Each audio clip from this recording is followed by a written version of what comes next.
The Global South is now at the forefront of a financial revolution. You see, many developing countries are still developing because they have endured colonialism for centuries and have been subject to severe economic disadvantages because of it. Bitcoin disrupts these structural disadvantages that the traditional financial world has defined. In this video, we're covering relevant news in regards to nation-state adoption of Bitcoin throughout the world. We will keep you updated with any future news in the arena as stories develop. First up, from El Salvador's President Nayib Bukele. I quote, "El Salvador's Bitcoin investments are in the black, after literally thousands of articles and hit pieces that ridiculed our supposed losses, all of which were calculated based on Bitcoin's market price at the time. With the current Bitcoin market price, if we were to sell our Bitcoin, we would not only recover 100% of our investment, but also make a profit of over $3 million. Of course, we have no intention of selling. That has never been our objective." End quote. As you can see here, this graphic shows El Salvador's purchases of Bitcoin, averaging from the top of the last bull cycle to the depths of the bear market. Their cost basis continued to decline, and they are now millions in profit at the beginning of another bull cycle for Bitcoin. Many people and institutions criticized the president for purchasing Bitcoin for his country, but now they have the infrastructure set up to independently thrive. Things like mining operations, volcano bonds, digital securities laws, increased awareness, and local adoption will all make the next few years very exciting for El Salvador. In other Bitcoin news, Max Kaiser reports of rumors that Qatar's sovereign wealth fund has entered the Bitcoin market and could be interested in purchasing up to 500 billion worth of BTC. Only time will tell if this is true or not, but even just a fraction of that would drive the price up significantly. Jan 3's CEO, Samson Mow, met with Suriname President Chan Santoki. Quote, "Bitcoin offers a way out, not only for individuals, but as El Salvador has shown, for entire nations looking to win back their financial sovereignty." End quote. It is also mentioned that Suriname's current law would make it quite easy to adopt Bitcoin as legal tender. Samson also met with the President of Colombia, Gustavo Petro. President Petro was particularly interested in Bitcoin mining and its ability to make use of otherwise wasted natural resources. Samson proposed a test operation at a flaring natural gas site just outside the city.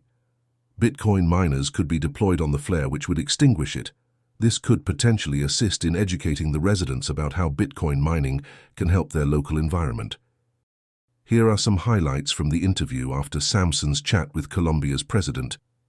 Bitcoin is for people from all parts of the political spectrum, left, right, center, libertarian, viva la libertad, it's for everybody. And I think we have to engage, because the danger of not engaging is that you end up with something like a CBDC.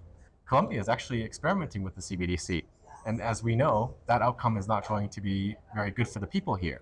So you want to engage, you want to try to help the people of the country, and you want to share the knowledge about why Bitcoin is important. But the meeting was pretty good, I would say, beyond our expectations. The slot was for 30 minutes, and we ended up running for 1 hour. For us as Jan 3, our main motivation was to talk about nation-state Bitcoin adoption and how that could potentially form up in Colombia. He wasn't interested in Bitcoin legal tender and use as currency. The discussions were more trending towards mining. And we brought a proposal to him about using flare gas as the first pilot project. So there is a refinery, the Reficar refinery, on the way to Cartagena, and it's got a 20-foot flame going every hour of the day. So potentially, if we undertook that pilot project and we used the gas to mine, then people would immediately see an impact that, oh, the flame is gone on my drive. And that would be talked about in the media. They would think, why, how did that happen? And then Bitcoin would come into that equation. We're mining with Bitcoin. And that could lead to bigger and bigger things down the road. Because President Petro is interested to be more green and incentivize more green energy. You can do that in a number of ways. You can reduce methane emissions. We talked about using methane from dumps to mine Bitcoin. We talked about incentivizing new projects, potentially hydropower projects in the country, because there's also a lot of hydropower here. So you could potentially do something like a hydro bond to raise sovereign debt and mine Bitcoin. But I think it's really key that there is a first step that we have identified with the president, and he's keen to move quickly. So he did say we should put together a working group and start. But we're actually seeing more countries interested in doing a Bitcoin bond. We've talked to people in Ecuador. They also want to do a hydro bond. A number of places are looking at ways that they can use this new instrument to raise capital and build out infrastructure. Another thing that he was interested in was how Bitcoin could help the cooperatives, marginalized communities, and basically remote communities too. Right. So we talked about using mining, maybe with turbines, if they have hydropower, maybe solar. But his key thing was he wanted the cooperatives to benefit directly. So my understanding is he was thinking that they would have their own mining operations and they would keep the fruits of those mining operations to fund development and more infrastructure. Yeah, so we gave him some information about what's happening in Surinam. There is one community deep in the Amazon, and they're already mining with solar, and there's talks to expand that further. But it would be very similar. It's just a community that is far away from everything, using Bitcoin because they cannot go to the city easily. They have to charter a plane or take a boat for days. But they can transact with Bitcoin. They can pay for charter flights potentially with Bitcoin and ship things out because they do have industry there, local industries with bees. So I think we can present a more detailed case study for the president and see if that's something he would want to replicate in Colombia.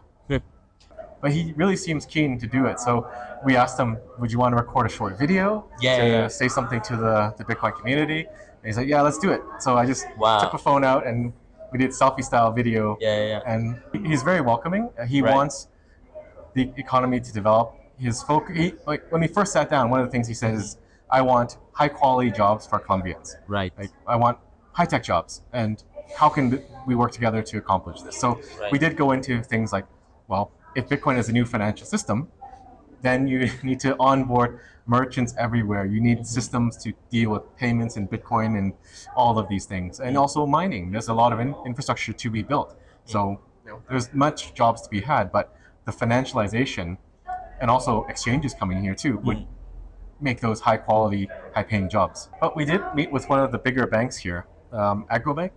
Okay. And we had early talks. They have their own wallet, the Bico wallet. And we talked to them, why don't you add Bitcoin support into the wallet? It already sounds like Bitcoin, right? Bico wallet. Yeah, it's just a letter away. Yeah, very close. So there are a lot of things happening here. And I think there are good connections that we've made that could pave the way for a lot more. So usually when we meet the president, it's because we already have a network. The meeting of the president is the tip of the iceberg. It's what you see. But underneath it, there's a lot of work that's gone in, a lot of connections made to get to that point.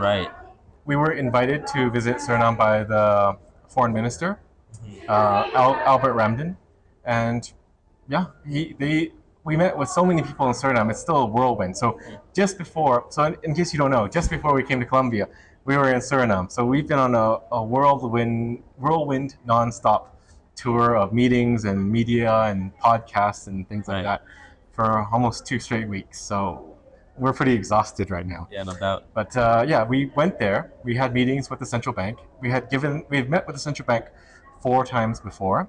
So this is 2 times before. Foreign minister we met 4 times before, and we've already proposed our idea to add Bitcoin to their treasury, to their reserves. So 1%. This is as a baby step because they're dealing with inflation right now. So they're very receptive, and the president asked us to prepare a concrete plan with the next steps. So that's what Ben Van Hoel, our COO, is doing right now as we speak, writing together the short proposal. And we talked about that. We talked about ways that Suriname could accept Bitcoin as money. So in Suriname, they have their SRD, their Surinamese dollar, but they also use just as much the US dollar and maybe euros to a lesser extent. But they use all these different currencies. So we've done some research and we found that those are permitted through an executive order from the Financial Committee. Executive Order 216 and 219 allows you to use dollars and euros. So if you go to some stores, you see the pricing is in dollars and you pay in dollars. They'll give you SRD back. But there is a way here forward for Bitcoin, which is pass an executive order for Bitcoin. Right. And it's also a foreign currency. It's the currency of El Salvador. That's right. So not a lot of work has to be done to make this happen. So this is the stuff that we do at Jan 3. It's like clever engineering to figure out how to make things work in different places in different countries. Samson Mo thinks, quote, 2024 is shaping up to be a promising year for Bitcoin. In El Salvador, the digital securities laws that will form the foundation of the Bitcoin volcano bonds have been sent to Congress for approval. These bonds could be available on Bitfinex securities very soon. El Salvador has already attracted a lot of interest for its embrace of Bitcoin, and many other countries are watching closely to see how things progress there. We expect to see more adoption of Bitcoin in the coming year because the world needs Bitcoin at any price. For those living in affluent countries, Bitcoin is optional, but for people living in the global south, it is a necessity. Take note, the gap between affluent county and global south is closing fast. Change is coming and Bitcoin is going to be a major topic across the world, end quote. Thanks for tuning into our channel today. If you enjoyed this update, please like this video and subscribe to our channel for more. If you want to watch an interview with Samson about Jan 3 and their work with various nations in the world interested in Bitcoin, click the upper right video. We'll see you next time.